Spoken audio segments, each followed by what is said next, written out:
All right. Hello, everyone, and welcome to Rise Zion. My name is Seth, and I hope you're all having a great Thursday. And I hope you're having a great day no matter where you happen to be in the world. Thank you guys so much for watching and welcome.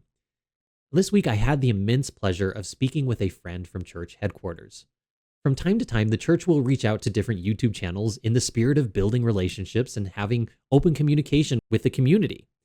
I was not aware of this, and so I was initially surprised by the contact, as you might imagine. However, I was able to confirm through several trusted and independent sources that this contact was, in fact, legitimate. I got in touch and we were able to speak about a variety of interesting topics. One of the things that you've probably noticed if you've been watching my channel for any amount of time is that I've consistently made the case that the church's messaging and language surrounding our preparation for the second coming is unique and more urgent than it has ever been before. They were able to confirm for me when we spoke that the consistency that I've noticed in the messaging is not coincidental. It is indeed coming at the direction of President Nelson and the First Presidency. Okay, so again, if you have any doubts that we're preparing for the second coming now, I hope that this puts to bed and puts to rest any doubt. Importantly, this individual wanted to emphasize that it's important that we not panic, right? And I thought that that was so good. We shouldn't feel afraid. They said that it's good that on my channel, we try not to evoke panic in people, while at the same time emphasizing some degree of urgency as expressed by a prophet. And indeed, that is my goal. I feel that we should be looking forward with joyful anticipation to the second coming, not living in constant fear, right? We should live our lives in hope, continue forward with our education, start our businesses, get married, all of the things that happy and joyful people tend to do. Something that caught my attention as we spoke was their emphasis on making certain that we are not neglecting our temporal preparation. This was an additional tip that they passed down to me on how I could improve my channel content, and so I'm taking that to heart. For whatever may come down the line, not anything in specific.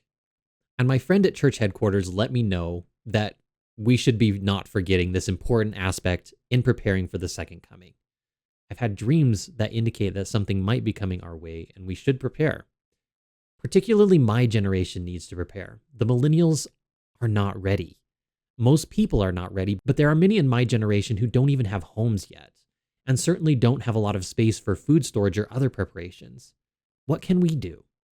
I'm asking you out there in my audience, what can we do to help all of us prepare, and especially the millennial generation and young adults? I'm filled with compassion for my generation who often cares so deeply, but that has so little in terms of temporal wealth. On March 17th, Deseret News released an article entitled, "Utah is Overdue for a Big Earthquake. Are We Prepared?" And this was written by Amy Joy O'Donoghue. In it, they conducted a survey of over 800 Utahns to gauge their attitudes and how prepared people are for a major earthquake. And I want to make it very clear that I'm not specifically advocating for preparing for one specific natural disaster or a disaster in general. We need to be prepared for anything, such as a pandemic, for example. However, at the beginning of this month, let me add some additional context to my remarks today. My home began to vibrate and shake again as I felt the tremors of yet another earthquake at about 12 minutes past midnight on May 1st. I was awake and still working on my graphic design projects before bedtime. It immediately brought back those memories of this 5.7 magnitude earthquake that caused the trumpet of the angel Moroni to fall on the Salt Lake Temple. I felt this earthquake again from my home. It brought back a lot of traumatic memories of that time period when I was struggling financially myself before I began to work on building my own business during COVID-19. And it has been such a huge blessing for me as well. And I know that the Lord has been directing me and guiding me through this time. I wouldn't go back in time and change anything. But it just brought back that fear again that I felt that I could lose everything in an instant if I wasn't prepared. And so this is where these remarks are coming from. Let's read this article together. The 5-year anniversary of the earthquake that hit Magna and other parts of Salt Lake County and reverberated around much of the state is Tuesday. The 5.7 magnitude earthquake caused extensive damage to buildings in Magna and at a trailer park elsewhere in the county. Thankfully, no one was seriously injured. COVID-19 had kids out of school, but the shaker exposed some vulnerabilities of our out-of-date masonry structures, aging aqueducts, and personal preparedness, or the lack of it. Okay, let's pause right here. And I think I should point out that most of us are still unprepared And this is a very interesting connection that I hadn't thought of before. Most of the kids were out of school because of COVID at this time. They were being protected because many kids would have been walking down the street to go to school, and it is likely that some may have been killed if their path to school led them past tall buildings with masonry that could have fallen down on them. I just see the hand of the Lord in this, and it gives me hope. And it reminds me that for those with children, we should probably make an emergency plan in case the kids are out of the house. Generally, it's good to have an emergency meeting area, an emergency out-of-state contact programmed into their phones as well. But let's continue reading here. Envision Utah took a hard look at people's sentiments ahead of the 5-year anniversary and detailed some interesting findings. Utahns are more concerned about the immediate short-term effects of an earthquake rather than long-term damage to the economy or infrastructure. Many Utahns place a significant amount of responsibility on state and local governments to prepare the state for a major earthquake and feel that more action is needed. And number 3, Utahns view a major earthquake as a life-altering event with widespread destruction. Okay, so some of these attitudes are just a little foolish. I'll come out and just say it right now. It is foolish to assume that the state and local governments will be in any position where they can help you during the aftermath of a major earthquake. Okay, roads and infrastructure will not be usable for at least a week and possibly up to a few weeks after a 7.0 earthquake, which is what they are predicting here within the next 50 years. While it is true that emergency responders will be attempting to reach you, it might not be possible for them to do so. So it's important to be prepared and to do what we are able to do to be self-reliant. Let's continue reading here. Although the big one is long overdue and likely to hit within the next 50 years, the occurrence of such a catastrophic event does not rise to the top level of people's concerns. Instead, an economic crash came first, followed by political unrest and a cyber attack. Earthquakes came next and was the top natural disaster people were worried about. Then came wildfires, climate change, and severe winter storms. Curiously, even mass shootings outranked concerns over flooding, which may be the result of Utah's prolonged drought. Now, this I noticed ties back. Pause here. This ties back to one of the main reasons people, especially millennials, hope that the government and other agencies will be able to help them, because of the fact that they feel overwhelmed economically. If I had to bet, that's probably why an economic crash is higher on that list of concerns than an actual earthquake. Because if you have the means, if you have the ability to buy supplies, you'll likely be okay in the aftermath of an earthquake. The poor and needy are the ones who will suffer the most. That's really the cold, hard reality of it. And that goes for any natural disaster, even the pandemic, right? So it makes sense that another economic crash, like the ones that the millennials had to muscle their way through as they were trying to jumpstart their lives, that would be at the top of the list of concerns. But let's read on here. The consequences of the big one. Okay, this is the next section. They say federal emergency agencies modeling predicts more than 3,000 deaths, 9,300 people critically injured, and 84,400 displaced households if a 7.0 magnitude earthquake were to hit Salt Lake County. More than 57,000 buildings in Salt Lake County would be extremely damaged or unsafe to enter, and more than 300,000 households would be without potable water for 90 days. Potable water is drinkable water, okay? So I want you to take note of this. Within the next 50 years, they are predicting that there will likely be a time when 300,000 households will be without potable water for 3 months. Okay, so let that sink in. This is a part of the infrastructure that will not be available, and there just isn't anything that anyone in the government or outside of the government can do about it. It will need to be repaired, and such repairs will take time. What are you going to do in the meantime? An adult male will drink about 87 gallons of water in 3 months, just to give you a reference. That might seem pretty overwhelming, especially for people like me who don't have a lot of space or to store large quantities of water at their home. However, here are some tips.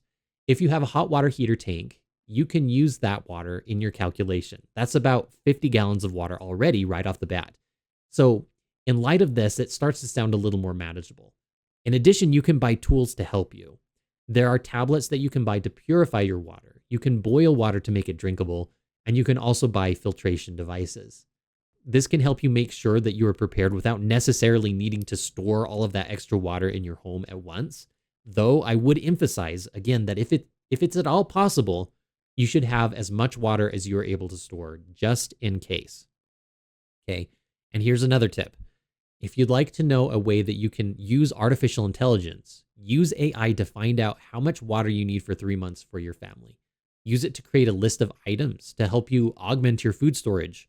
Use tools that will help you not feel overwhelmed to incrementally and with moderation make these gradual changes in a calm and orderly fashion.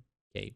It's important to not go into debt, to not overspend, but rather to take measured and calculated steps to get prepared for any kind of a disaster. Being a good steward means not bankrupting your household, and it also means rotating out your food storage so that the food doesn't go to waste. So that means that you should also buy foods that store well and that you enjoy eating in a normal day-to-day life, right? So in that way, you're not wasting your money. Let's continue here. They say state emergency management officials said such an event would likely be the most costly natural disaster in U.S. history. But are people taking it seriously?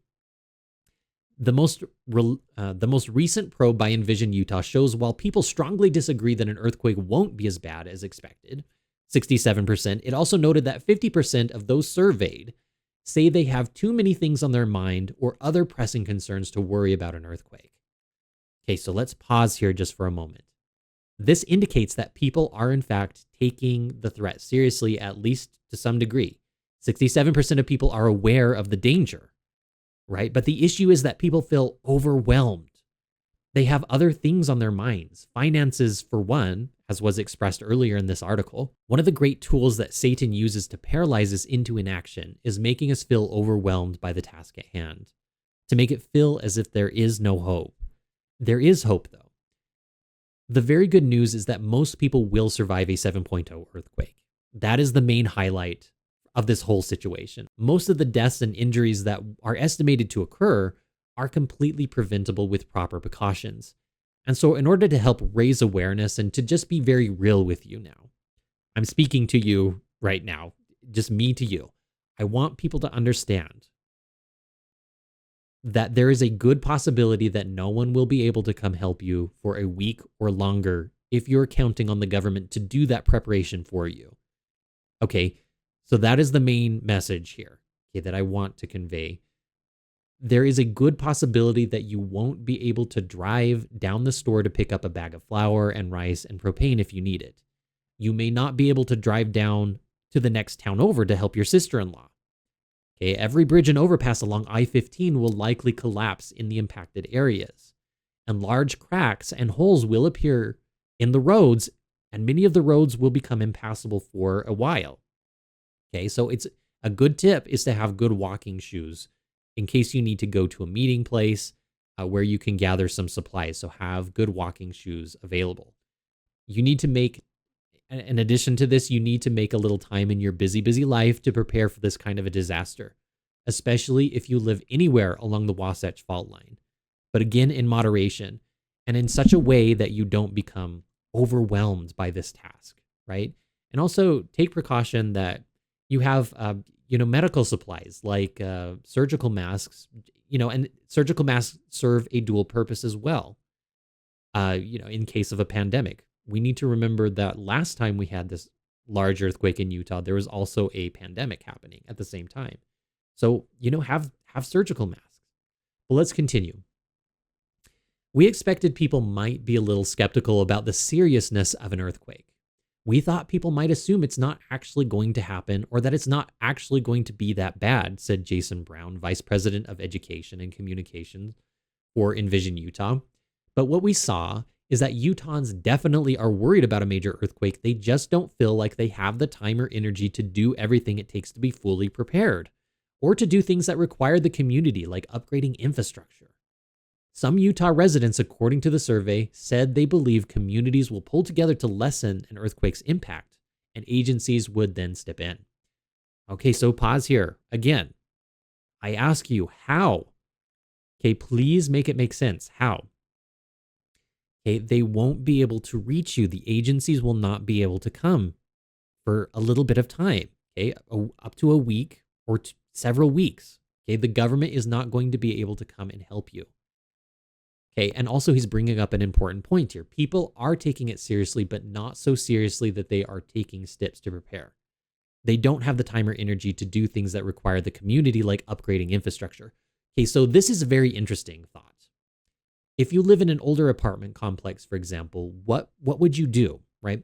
Now, one of the ways that you can help is by working with other people in your community and with your HOA.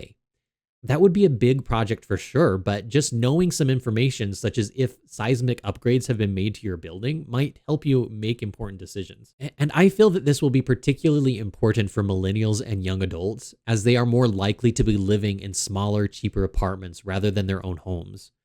That is really the sad reality. The cards that have been dealt to millennials put them at a severe disadvantage, which is why I'm also asking for members of my audience to pray again for revelation on this topic. And please let me know what you think in the comments, what you come up with, or email me your thoughts.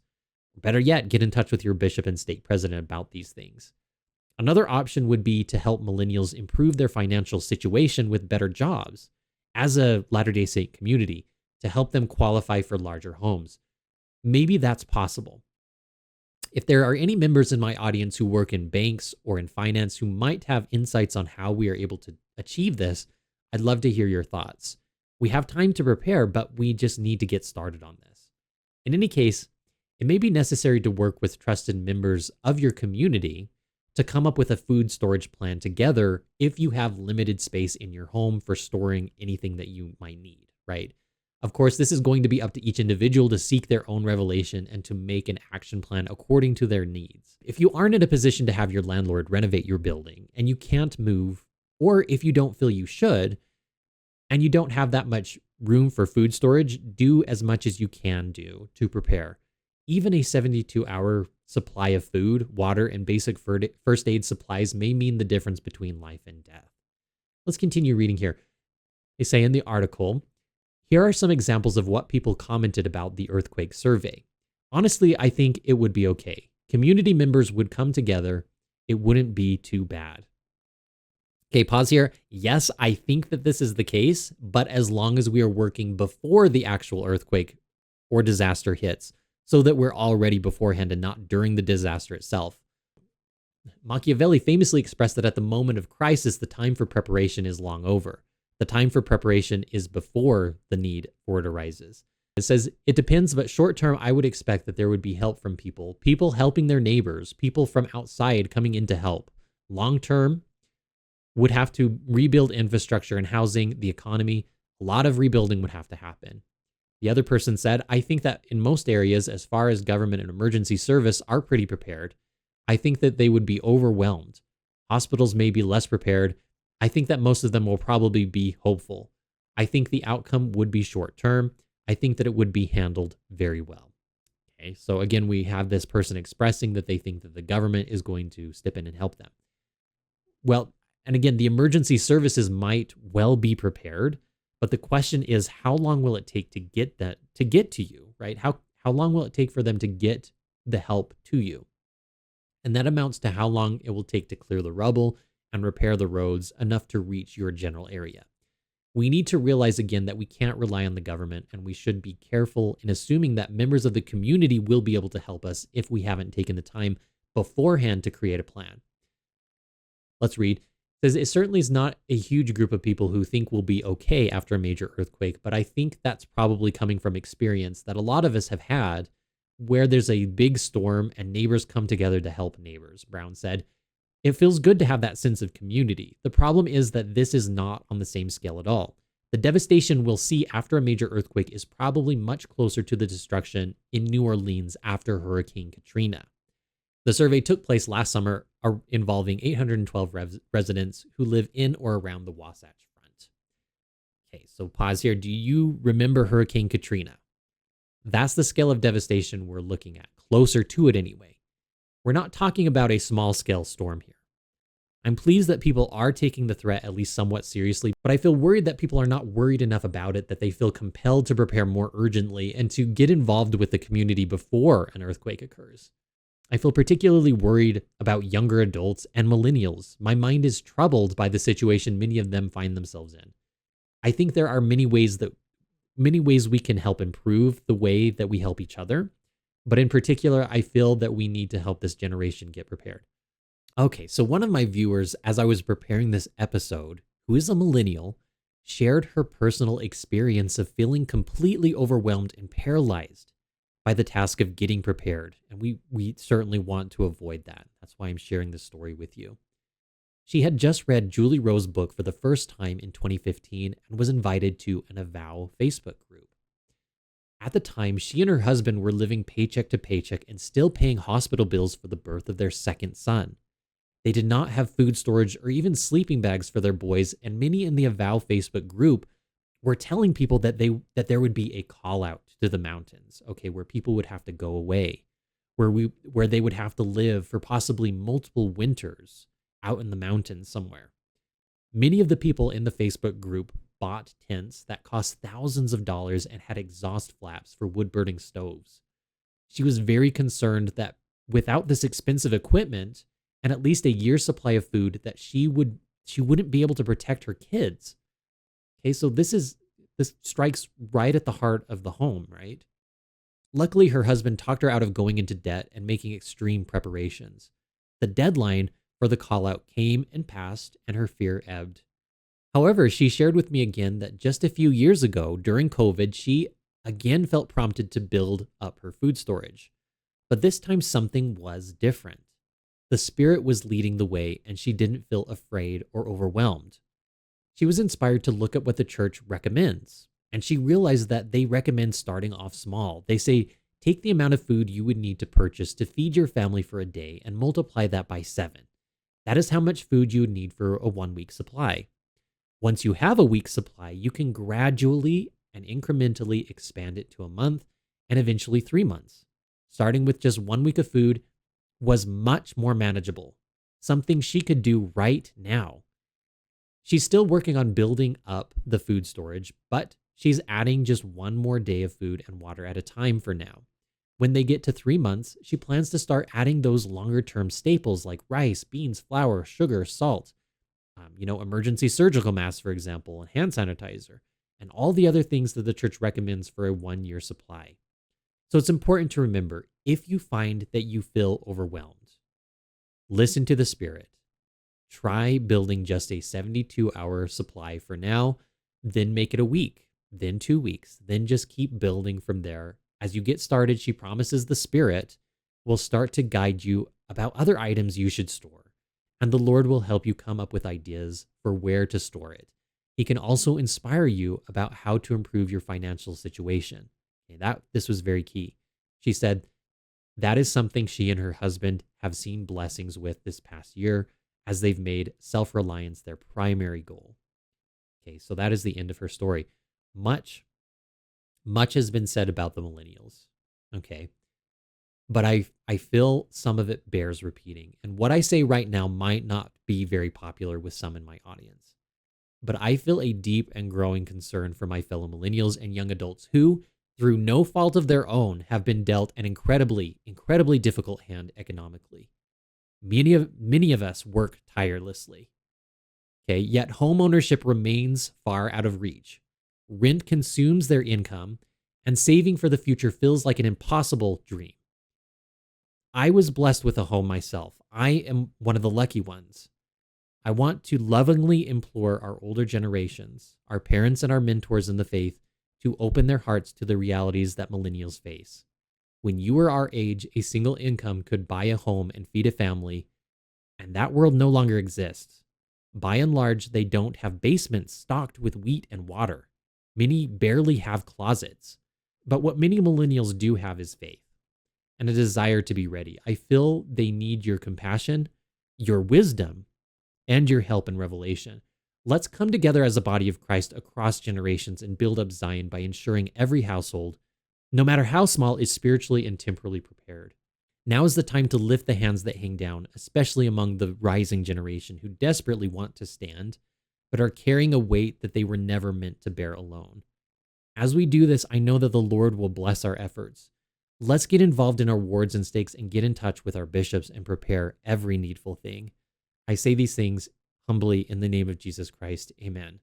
Now, before you go, please make sure to like, comment, and subscribe to the channel. Our new goal is to reach 40,000 subscribers in 3 months and to overtake John DeLynne's Mormon Stories podcast, and to spread these important messages to as many people as possible through the YouTube algorithm. Please also consider becoming a member of the channel. When you become a member, you receive some really cool perks, including custom emojis that I designed myself, as well as custom badges that appear next to your name, which I also designed. Thank you guys so much for watching, and until next time, bye.